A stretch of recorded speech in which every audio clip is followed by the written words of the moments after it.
Price नै छ। तर त्यस्तो बङ्गारालाई पनि नि मेरो दास सिम्सनले, मेरो रहस्य बोकेको सिम्सनले टिपेर प्रयोग गर्दै गर्दा चाहिँ यति शक्तिशाली हतियार मैले बनाएको थिएँ, शक्तिशाली वेपन्स बनाएको थिएँ। अनि त्यो रहस्य तैँले बुझ्छस्? मलाई त इन्ट्रेस्ट लाग्यो प्रभु, अझै म जान्न चाहन्छु भन्नु न। अनि प्रभुले अर्को कुरा मलाई भन्नुभयो, वास्तवमा चाहिँ त्यो बङ्गारा जस्तै हालत र परिस्थिति चाहिँ तेरो पनि थियो। अब छोड्ने त्यो गधाको बङ्गाराको कुरा छोड, तर त्यो गधाको बङ्गारा भन्दा पनि अर्थहीन, मूल्यहीन, फ्याँकिएको, अघि निरसरले भन्दै गर्नुभएको छ नि, त्यो अर्थहीन र मूल्यहीन स्थितिमा मिल्काइएको, तेरो अर्थ थिएन, मूल्य थिएन, तर त्यो अवस्थामा फ्याँकिएको व्यक्तिलाई संसारले त तँलाई कुरूप बनाएर फ्याँकिदिएको थियो। सिम्सनले त्यो बङ्गारा टिपेको जस्तो मैले पनि तँलाई यो दुनियाँमा, संसारमा मैले टिपेँ। पहिलो रहस्य चाहिँ त्यो हो भनेर भन्छु।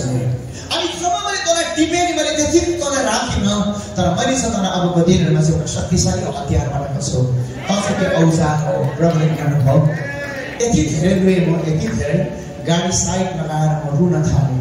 अनि मैले परमेश्वरलाई भने, प्रभु तपाईँ सानो सानो कुराबाट पनि बोल्नुहुन्छ, तपाईँको रहस्य कति धेरै छ, कति ठुलो छ। आज हामी त्यो व्यक्तिहरू यो हलमा आएको छौँ जसलाई परमप्रभु परमेश्वरले त्यो अर्थहीन अवस्थाबाट टिप्नु भएको छ, मूल्यहीन अवस्थाबाट टिप्नु भएको छ। मलाई एउटा खण्ड एकदमै मनपर्छ, गलाती 6:17 पदले भनेको मनपर्छ मलाई। पावलले भन्छ, अब उपरान्त मलाई कसैले पनि दुःख नदियोस्, किनभने म ख्रीष्ट यीशुको दागहरूलाई बोकेर जिउँछु, ख्रीष्ट यीशुको दागलाई बोकेर म जिउँछु। किन पावलले भन्यो होला, मलाई चाहिँ यीशुको दागलाई म लिएर चाहिँ म जिउँछु? किनभने पावललाई पनि एक दिन संसारको दागहरूले कुरूप पारेको थियो। पावललाई पनि एक दिन संसारको दागहरूले चाहिँ अर्थहीन बनिदिएको थियो। संसारको पापको दागले, संसारको विभिन्न प्रकारको एउटा अभिलाषाको दागले, संसारको घिन्लाको अईश्वरीय कुराको दागले पावललाई पनि एक दिन कुरूप बनाएको थियो। तर जब ख्रीष्ट यीशुसँग उसको भेट भयो नि, अनि उसलाई थाहा भयो अब उपरान्त मलाई संसारको दागहरू होइन, तर परमेश्वरको दागहरू नि। म जब गलाती 6:17 पदमा त्यो दागहरूलाई बोकेर जिउँछु, म उत्साह पाउँछु, मेरो रहस्यलाई बुझ्छु, मेरो जिन्दगीको महत्त्वलाई म बुझ्न सुरु गर्छु। पावलले भन्नु खोजेको चाहिँ वास्तवमा त्यो हो प्रिय। यस कारणले गर्दा आज म तपाईँको माइन्ड सेटलाई अलिकति के भन्छु, हिजोदेखि अस्तिदेखि हामीले भनिराखेका छौँ, हाम्रो माइन्ड सेटलाई हामीले चेन्ज गरौँ। गलाती 3:1ले भन्छ, माथिको कुरालाई खोज, माथिको कुरामा मन लगाऊ। अङ्ग्रेजी बाइबलमा अझै मिठो कुरा लेखेको छ, सेट योर माइन्ड भनेको छ। हाम्रो माइन्ड सेट चाहिँ नि त्यो कुरामा हामीले गऱ्यौँ भने निधारमा होइन है, भाग्यमा होइन, तर माइन्ड सेट चाहिँ कुनै घटनामा पनि होइन। माइन्ड सेट चाहिँ परमेश्वरको वचनमा, परमेश्वरको कुराहरूमा जब तपाईँलाई मैले चाहिँ हुबहु विश्वास गरेर अघि बढ्छौँ नि, तपाईँलाई मेरो जिन्दगीमा परमेश्वर अझ रहस्यहरू गर्न सुरु गर्नुहुन्छ। नत्र भए चाहिँ हाम्रो माइन्ड सेट चाहिँ अहिलेसम्म पनि भाग्यमा छ। ईश्वरलाई त ग्रहण गरेको भाग्यले साथ दिएन भन्ने क्रिस्चियनहरू भेट्नु भएको होइन।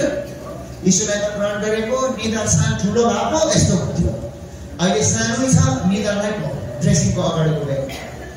निधारको कुरा नगर, निधारको कुरा गऱ्यो भने त कसैको हौजास बस्दा जत्रो छ। उसले के भन्छ, निधारले साथ दिएकै हो, अलिक भाग्य ठिक भएन भन्छ। तर हामी न त निधारमा भरोसा पर्छौँ, न त भाग्यमा निर्भर पर्छौँ, तर हामी त परमेश्वरको वचनमा निर्भर पर्ने व्यक्ति हो, परमेश्वरमा भरोसा पर्ने मानिस हो। यस कारणले गर्दा आज म तपाईँलाई भनौँ, उहाँले तपाईँलाई मलाई त्यो रहस्यमै बनाउनको लागि के गर्नु, अघि हाम्रो जेसन प्रधानले पनि भन्दै हुनुहुन्थ्यो, हाम्रो निरसले पनि थुप्रै कुरा तपाईँलाई भन्दै हुनुहुन्थ्यो। मैले मेरो ब्लड कम्युनिटीको त्यो किताबमा केही पाठोहरू लेखेको छु, अनि त्यो भागलाई म तपाईँको बिचमा अलिकति राख्न चाहन्छु। सानोभन्दा सानो कुराको पनि रहस्य छ, अर्थ छ। म तपाईँलाई भन्न खोज्दै गरेको, हामीले उत्पत्ति 3 अध्यायमा हामीले हेऱ्यौँ भनेदेखिलाई आदम र हव्वाले जब परमेश्वरको विरुद्धको काम गरे, हाम्रो त्यो हिजो अस्ति हामीलाई विकासले पनि भन्दै हुनुहुन्थ्यो, आदमलाई होइन तर परमेश्वरले चाहिँ त्यो भूमिलाई चाहिँ श्राप दिनुभएको थियो। अनि भन्नुभएको थियो काँडा र सिउडी चाहिँ उमार्नेछ होइन। यो भूमि चाहिँ उत्पत्ति 3 अध्यायमा हामीले हेऱ्यौँ भने यो भूमि चाहिँ तेरो लागि श्रापित हुनेछ। परमेश्वरको रहस्यमय कुराहरू अलिकति तपाईँलाई गर्न मन लाग्यो यो सेसनमा। भरेको सेसनमा सायद भोलि कहिलेको सेसन हुन्छ, अलिकति उपस्थितिको कुरा गर्न मन लागेको छ। अनि नि जब परमेश्वरको पुत्र ख्रीष्ट यीशु यस संसारमा आउँदै गर्नुहुँदाखेरि चाहिँ त्यो उत्पत्ति 3 अध्यायको हरेक घटनाहरूलाई चाहिँ त्यो विनिमय गरिदिनु भएको छ, रिप्लेस गरिदिनु भएको छ। किनभने हाम्रो परमेश्वर विश्वासयोग्य हुनुहुन्छ। कसरी भन्छ भने एक दिन मैले सोच्दै गरेको यीशुलाई चाहिँ काँडाको मुकुट लगाए राम्रो तर्को खालको फलामको तारको लगाइदिएको भए हुन्थेन भन्ने प्रश्न आउँछ कहिले हैन। त्यो प्रश्न आउँछ किन काँडाकै ल्याउनु पर्ने। तर हामीले उत्पत्ति 3 अध्यायमा हेर्यौं भनेदेखिलाई अनि भन्नुभएको थियो कि परमेश्वरले यो भूमिले चाहिँ तेरो लागि काँडा र सिउँडी उमार्नेछ। त्यो श्राप परमेश्वर श्राप दिने परमेश्वर होइन, आशिष दिने परमेश्वर हो। तर आदम र हव्वाले कमाएको भाग हो त्यो चाहिँ खास हैन। उनीहरूले गर्दा कमाइ पठायो के चाहिँ कमायो भन्दै गर्दा यो भूमि चाहिँ श्रापित हुनेछ, काँडा र सिउँडी उमार्नेछ। किन काँडाकै मुकुट लाउनु पर्यो भन्दै गर्दाखेरि चाहिँ त्यो दिन दिएको हरेक श्रापहरूलाई पनि परमेश्वरले आशिषमा चाहिँ कन्भर्ट गर्दै हुनुहुन्थ्यो। अनि त्यो काँडाको मुकुटलाई लगाउँदै गर्नुहुँदाखेरि चाहिँ काँडा र सिउँडीको हरेक श्रापहरूलाई पनि परमेश्वरको पुत्र ख्रीष्टले बोक्दै हुनुहुन्थ्यो। अब काँडाले केलाई बताउँछ, सिउँडीले केलाई बताउँछ भने काँडालाई हामीले हेर्यौँ भने हिब्रू 6:8 पदमा हेर्यौँ भने काँडा भनेको चाहिँ श्राप हो भनेर लेखेको छ। हिब्रू 6:8 पद आजको थुप्रै पद तपाईसँग बोल्नु मन लागेको छ। हिब्रू 6:8 ले भन्छ श्राप चाहिँ काँडालाई चाहिँ श्रापसँग तुलना गरेको छ। भनेपछि उत्पत्ति 3 अध्यायको त्यो श्रापलाई काँडाको श्रापलाई चाहिँ ख्रीष्ट यीशुले हाम्रो जीवनको लागि हाम्रो पुस्ता र भविष्यको लागि उहाँले बोकिदिनु भएको छ। गलाती 6:8 पदको कुरा होला। अब अझै काँडाले केलाई बताउँछ भन्नुपर्दा मर्कुस 7:18 पदले तपाईले भरे हेर्नुभयो भने नि काँडा र सिउँडी जुन बिउ छर्दै गर्दाखेरि चाहिँ काँडा घारीमा परेको बिउको विषयमा चाहिँ यसो भनेको छ संसारको चिन्ता र फिक्रीको कारणले गर्दा चाहिँ त्यो काँडा घारीमा परेको चाहिँ निसासिन्छ भनेको छ। मर्कुस 4:18 पदको पनि कुरा गरिरहेको तपाईँ है त। भनेपछि काँडाको मुकुट शिरमा लगाउँदै गर्दाखेरि चाहिँ हाम्रो हरेक चिन्ता र फिक्रीहरू चाहिँ केमा हुन्छ, हाम्रो माइन्डमा हुन्छ। आज मैले तपाईँलाई भन्नु खोज्दै गरेको हाम्रो जीवनको चिन्ता र फिक्रीलाई पनि नि ख्रीष्ट यीशुले काँडाको मुकुट लगाउँदै गर्नु हुँदाखेरि त्यो श्रापलाई पनि परमेश्वरले बोकिदिनु भएको रहेछ।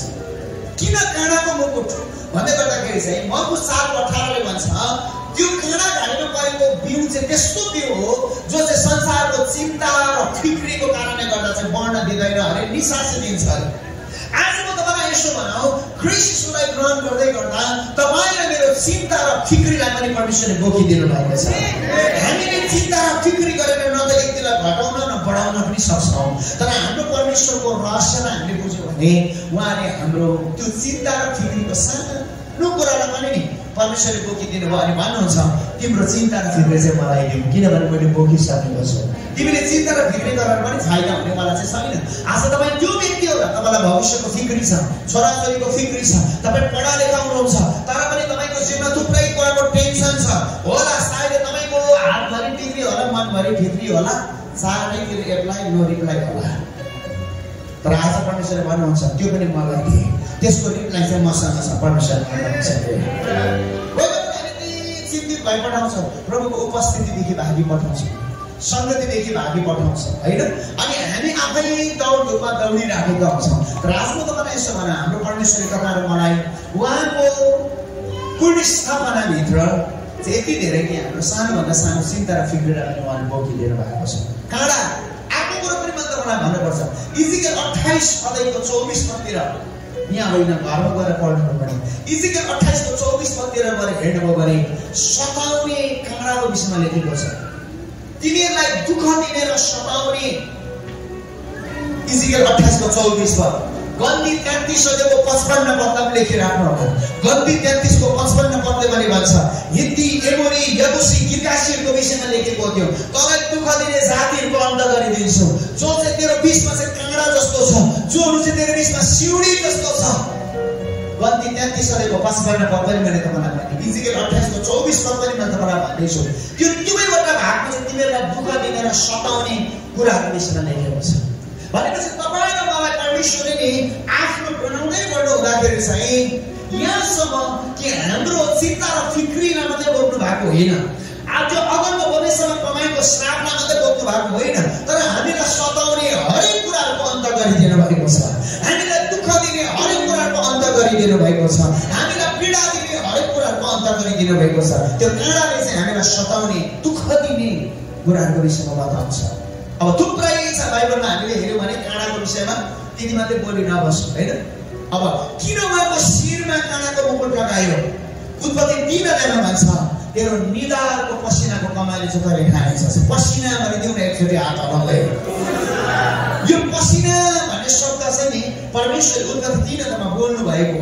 म यो कल्पना गर्छु जब उहाँ गेत्सेमनीको बगैँचामा हुनुहुन्थ्यो अनि त्यति बेला चाहिँ उहाँको पसिना चाहिँ रगतको थोपामा भएर झर्दै थियो। त्यहाँ त्यही शब्द लेखेको छ उहाँको पसिना चाहिँ रगतको थोपामा भएर झर्दै थियो। म परमेश्वरलाई किन धन्यवाद दिन्छु भन्नुहोस् त, त्यो दिन ख्रीष्ट यीशुले उहाँको पसिना चाहिँ नि गेत्सेमनीको बगैँचामा रगतको थोपा भएर नझरेको भए आजको दिनमा चाहिँ पसिना आउँदै गर्दा हामी रुनु पर्थ्यो है। तर आज मान्छे नि कुद्दै गरेको हुन्छ, कहाँ कुदेको पसिना बग्दै गर्दाखेरि खुसी हुन्छ। मेरो जिउमा धेरै पसिना बग्यो, रोग निस्क्यो अरे हैन। पसिना निकाल्नुको लागि खुब कोसिस गर्छ, कति घन्टा कसै जिममा जान्छ, मर्निङ वक गर्छ, इभिनिङ वक गर्छ हैन। हेल्थ कन्सियस छ अहिलेको समयमा। हामीले हेर्यो भने पसिना निस्क्यो भने खुसी छ। तर मलाई त्यो डर लाग्छ त्यो दिन परमेश्वरको पुत्र ख्रीष्ट यीशुले गेत्सेमनीको बगैँचामा पसिना रगतको थोपामा परिवर्तन नभएको भए आजको दिन हामी पसिना बगाउँदै गर्न साह्रो रुनु पर्थ्यो। पसिनै नबगोस् भन्थ्यौँ होला। तर हाम्रो परमेश्वर साँच्चै नै विश्वसनीय हुनुहुन्छ, फेथफुल हुनुहुन्छ, जसले चाहिँ त्यो दिन उत्पत्ति 3 पाउँदै गरेको हरेक श्रापहरूलाई पनि परमेश्वरको पुत्र ख्रीष्ट यीशुले बोकिसक्नु भएको छ। तपाईँ र मेरो लागि उहाँले अलौकिक कुरा गरिसक्नु भएको छ। त्यो दिन त्यो रहस्यलाई हामीले बुझ्दैनौँ भने नि यीशुसँग हाम्रो सम्बन्ध जोडिन्छ, साँच्चै नै गहिरिन्छ। अनि यीशुप्रतिको त्यो के भनौँ धन्यवादको शब्दले कहिले पनि पुग्दैन जस्तो मलाई लाग्छ। त्यति मात्र होइन, गेत्सेमनीको बगैँचामा जब उहाँले रगत बगाउँदै हुनुहुन्थ्यो नि, बाइबलले भन्छ उहाँको रगत चाहिँ भूमिमा छुँदै थियो अरे, जमिनमा छुँदै थियो अरे। किनभने परमेश्वरले भन्नुभएको थियो तेरो खातिर चाहिँ यो भूमि श्रापित हुनेछ। जस्तो ख्रीष्ट यीशुको रगत चाहिँ त्यो भूमिमा छुँदै थियो नि, अनि हाम्रो लागि परमेश्वरले भूमिलाई पनि छुटकारा गर्दै हुनुहुन्थ्यो, हाम्रो लागि भूमिलाई पनि उहाँले टेन्डराइज गर्दै हुनुहुन्थ्यो। आज म तपाईँलाई भनौँ, तपाईँ र म भएको भूमि चाहिँ साँच्चै नै परमेश्वरले छुटकारा गर्नुभएको भूमि हो। तपाईँ र म जुनै पनि ठाउँमा जान्छ त्यो भूमि छुटकारा हुनेछ। जहाँ जहाँ तपाईँ र म जान्छ परमेश्वरले अद्भुत कुराहरू तपाईँ र मेरो जीवनमा गर्नुहुनेछ। तर कोही बेला हामीलाई लाग्छ म जहीँ गए पनि हुँदैन होला, कहीँ गए पनि हुँदैन होला। तर परमेश्वरले हाम्रो लागि यत्रो भन्दा यत्रो कुराको लागि पनि विश्वसनीय हुनु भएको छ। मलाई त्यो कुरो सम्झिँदा साह्रो लाग्छ मलाई लाग्छ। अर्को कुरो पनि तपाईँलाई भनौँ, ख्रीष्ट यीशुलाई जब मानिसले क्रुसमा झन्डाउँदै थियो उहाँको हातमा किल्ला ठोक्यो, उहाँको हातमा काँटी ठोक्यो। हातमा काँटी, हात भन्नु बित्तिकै हामीले यसरी बुझ्नुपर्छ, आशिष भनेर बुझ्नुपर्छ। थापा त भन्दै गर्दा ढाड थाप्यो भने के हुन्छ होला, थापा खुट्टा दियो भने के हुन्छ होला। थापा त भनेमा चाहिँ हामीले हातै अघि बढाउँछौँ। उत्पत्ति 27 अध्यायको 20 देखि उता हामीले हेर्नु भने नि त्यहाँनिर पनि इसहाकले आफ्नो छोराहरूलाई आशिष दिँदै गर्दा हात छामेको छ हैन। आशिष दिँदै गर्दाखेरि चाहिँ हात छामेको छ। अरे जिउ चाहिँ सबको हो, हात त आगोको जस्तै लाग्छ। हात किन ख्रीष्टको हातमा काँटी ठोक्यो भन्दै गर्दाखेरि चाहिँ नि हाम्रो आशिष विहीन भएको हातहरूलाई उहाँले आशिषित तुल्याउनको लागि त्यो दिन उहाँको हातमा किल्ला ठोकिएको हो। आज म तपाईँलाई हिजो पनि हाम्रो सेक्सनले भन्दै हुनुहुन्थ्यो तपाईँ र मेरो हात चाहिँ आशिषित छ। यो हातले चाहिँ नेपालको लागि परमेश्वरको राज्यलाई बढाउने हातहरू हिजो पनि उहाँले भन्दै हुनुहुन्थ्यो। यो हातहरू चाहिँ परमेश्वरको राज्यको लागि लगानी लाउने हातहरू। अनि हिजो हात उठाएर हामीले घोषणा गर्दै थियौँ, अगमबानी बोल्दै थियौँ, प्रार्थना गर्दै थियौँ। आज म पनि तपाईँलाई भनौँ हाम्रो हातहरू परमेश्वरले त्यो दिन उहाँको हातमा किल्ला ठोकिँदै गर्दा हाम्रो हातहरूलाई आशिषित पार्नु भएको छ। हाम्रो कर कमाइको क्षेत्रमा होस्, सेवाकाईको क्षेत्रमा होस्, व्यवसायको क्षेत्रमा होस्, यो हाम्रो हातहरूलाई परमेश्वरले आशिषित पार्नु भएको हात हो। तर दुःखको कुरो त्यो रहस्यलाई नबुझ्दै गर्दा यो हातहरूलाई धेरैचोटि दुरुपयोग गरी पठाउँछौँ, कसैको विरुद्धमा उठे पठाउँछौँ। कुनै पनि अईश्वरीय कुराको लागि हामीले यो हातलाई अग्रसर बनाइ पठाउँछौँ। तर आज म तपाईँलाई भनौँ तपाईँलाई मेरो हात आशिषित हात हो। हाम्रो हात भनेको चाहिँ आशिषको प्रतीक मात्र होइन, तर हाम्रो हात त बारकोड जस्तो पनि हो। हाम्रो हात त आइडेन्टिटी हो। हाम्रो हातले चाहिँ नि तपाईँले हेर्नुभयो भने संसारभरि भएका मानिसहरूसँग हाम्रो यो हातको नि फिङ्गर प्रिन्ट मिल्दैन है, मिल्दैन। यदि मानिसहरूलाई पत्ता लगाउनको लागि चाहिँ हामीले हेर्छौँ, धेरैवटा भएको हामीले न्युजतिर पनि हामीले हेर्छौँ त्यो हातको बारकोडको कारणले गर्दाखेरि पनि, हातको हातको त्यो के भनौँ फिङ्गरप्रिन्टको कारणले गर्दाखेरि पनि मान्छेको पहिचानलाई निर्माण गर्न सक्छ। सिआइडीमा खुब भेट्नु भएको अब होइन किन हातको कुरा चाहिँ त्यहाँनिर छ भन्दै गर्दा आज मलाई यसो भन्न मनपर्छ यो हातलाई चाहिँ परमेश्वरले त्यो दिन यति धेरै कि हाम्रो आशिष यसमा आशिष दिनुभयो कि हाम्रो आइडेन्टिटीलाई पनि परिवर्तन गरिदिनु भयो, हाम्रो पहिचानलाई हाम्रो परिचयलाई पनि उहाँले बताइदिनु भएको छ। अनि तपाईँ र मेरो उहाँको हातमा किउला ठोकिँदै गर्दा तपाईँ र मेरो हातहरूमा परमेश्वरले आशिष मात्रै दिँदै हुनुहुन्थ्यो होइन, हाम्रो परिचयलाई पनि उहाँले बताउँदै हुनुहुन्थ्यो। किनभने हाम्रो हात भनेको चाहिँ पहिचान हो, आइडेन्टिटी हो। हेर्नुहोस् है अब यो हातको कुरा पनि तपाईँसँग अलिकति गर्दै गर्दा नि बाइबलमा धेरै ठाउँ छ हातको विषयमा। हामीले प्रश्न 17 अध्यायतिर गएर पढ्यौँ भने 11 देखि उता तपाईँले पढ्नुभयो भने नि रपिदिमको एउटा घटना छ। मोसाले चाहिँ यहोशुवालाई भन्छ तिमी चाहिँ सेनाहरूलाई लिएर जाऊ लडाइँ खेल्न, तर म चाहिँ मात्रै रपिदिमको एउटा डाँडामा जान्छु, हुर र हारुनलाई लगेर जान्छु अनि म चाहिँ त्यहाँनिर उभिन्छु र तिम्रो लागि प्रार्थना गर्छु। यहोशुवाले नि कुरा त्यो रहस्य नबुझेको भए यसो भन्थ्यो होला म चाहिँ लडाइँ खेल्न चाहन्छु, तिमी चाहिँ डाँडातिर हावा खान जाने नि हुँदैन, तिमी पनि झर लडाइँ खेल्न लान्थ्यो होला, त्यही दुई भाइको पहिलो फाइट हुन्थ्यो होइन। तर नि यहोशुवाले चाहिँ हातको सिद्धान्तलाई बुझेको थियो, हातको सिद्धान्तलाई बुझेको थियो, त्यो प्रिन्सिपललाई बुझेको थियो। यस मेरो अगुवा चाहिँ जब रपिदिमको त्यो पहाडमा उभिएर हातलाई खडा गर्दै गर्दा मेरो विजय हुन्छ, हाम्रो जातिको विजय हुन्छ। जब उसले हात झार्छ उताबाट अन्दाले के हेरेर पेलेर ल्याउँछ उसलाई थाहा थियो, किनभने यो हातको सिद्धान्त यहोशुवालाई राम्रोसँगले याद थियो। गन्ती 27 अध्यायको 33 पदमा हुनसक्छ, गन्ती 27 को 33 पदमा एक दिन कि यहोशुवाको शिरमा हात राखेर चाहिँ नि मोसाले यहोशुवाको सेवाकाईको उद्घाटन गरिदिएको थियो, यहोशुवाको सेवाकाईको डेस्टिनीलाई खोलिदिएको थियो। आज मैले तपाईँलाई हातको कुरा किन गर्दैछु भन्दै गर्दाखेरि नि तपाईँको हात शक्तिशाली छ, तपाईँको जिन्दगी शक्तिशाली छ, तपाईँको हरेक एक कुराको रहस्य छ भन्ने तपाईँलाई भन्नु खोजेको नि खासमा चाहिँ। अनि यो हात भनेको चाहिँ त्यो चिज हो जसले चाहिँ हामीले लक गर्न सक्छौँ र अनलक गर्न सक्छौँ। मैले पनि आज होटलको ढोका लक गरिराखेर आएको छु, यो हातले, दाँतले होइन हातले लक गरिराखेको छु। अनि घर गइसकेपछि म फेरि पनि होटलको ढोकालाई म यो हातले अनलक गर्नेछु भनेपछि तपाईँको हात चाहिँ त्यो दिनदेखि यति अर्थपूर्ण र शक्तिशाली भएको छ। जुन हात चाहिँ क्रिस्चियसको हात चाहिँ त्यो दिन लक मात्र भएको होइन, क्रिस्चियसको हातमा किल्ला ठोकेको मात्र होइन, जसको फलस्वरूप तपाईँ र मेरो हातलाई चाहिँ उहाँले शक्तिशाली पार्दै हुनुहुन्थ्यो। जब नेपालको लागि यो हात खडा हुन सुरु गर्छ, नेपालमा भएको हरेक बन्धनहरू खुस्किन सुरु गर्छ। जब हाम्रो जातिको लागि यो हातलाई खडा गर्छौँ नि यो हातले लक गर्न सक्छौँ, हामीले अनलक गर्न सक्छौँ। परिवारको लागि रपिदिमको सिद्धान्तलाई सुरु गर्नुहुन्छ। यहोशुवा र मोसालाई रपिदिमको सिद्धान्त याद थियो, हाम्रो परिवारमा पनि रपिदिमको सिद्धान्त अर्थात् हातको सिद्धान्तले तपाईँलाई एक्टिभ गर्यो भने नि मजा आउँछ। आज त्यो अभिभावक चाहिएको, आफ्नो छोराछोरीलाई आशिष बोलिदिने त्यो हातहरू भएको आमाबाउ चाहिँ आज परिवारलाई चाहिएको हो, त्यो मानिस चाहिएको, त्यो राष्ट्रलाई त्यो व्यक्ति चाहिएको जसले चाहिँ आफ्नो हातहरू चाहिँ आफ्नो राष्ट्रको लागि आशिषको कारण बनाएर चाहिँ खडा गर्छ। मण्डलीको लागि हात उठाउने व्यक्तिहरू, परिवारको लागि हात खडा गर्ने व्यक्तिहरू मैले के तपाईँलाई भने जब यहोशुवाको लागि चाहिँ मोसाले हात उठाउँदै विजय हुन्थ्यो। तर आज दुःखको साथ भन्नुपर्छ धेरैवटा हातहरू कुकर्म गर्नतिर व्यस्त भएको छ। व्यस्त संसारमा, उग्र संसारमा धेरैवटा हातहरूले आज परमेश्वरको विरुद्धको कुराहरू गरिराखेको छ।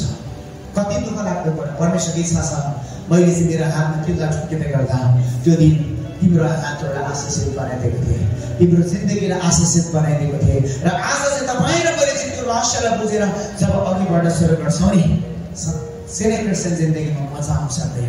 अर्थपूर्ण जीवन बोकेको व्यक्तिहरूमा हामी त अर्थपूर्ण मानिसहरू भनिदिनुहोस् न म अर्थपूर्ण हो भनेर, छेउको साथीलाई भनिदिनुहोस् न तपाईँ अर्थपूर्ण व्यक्ति हो भनेर।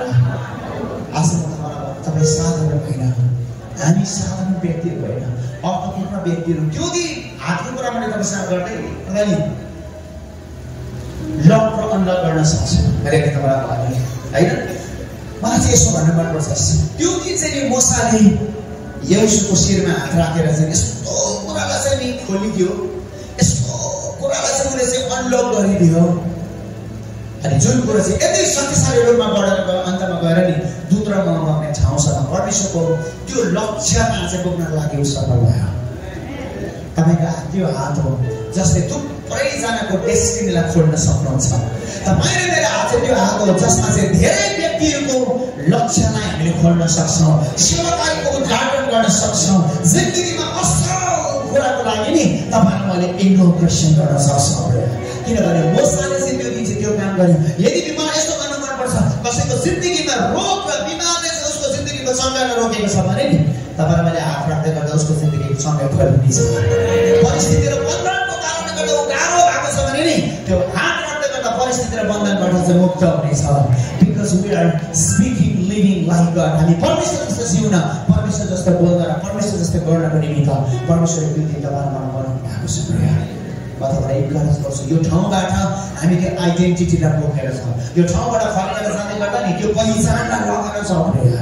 अनि जसबाट तपाईँलाई मेरो जीवनमा परमेश्वर अझै रहस्य गर्नुहुनेछ। यसो पनि भन्नु मनपर्छ, धेरैजनाको कागजपत्रहरू बन्द भएको होला, डकुमेन्ट्सहरू बन्द भएको होला। मलाई यसो भन्नु मनपर्छ, तपाईँलाई मैले हात राखेर प्रार्थना गर्दै गर्दा वर्षौँ बन्द भएको कुराहरू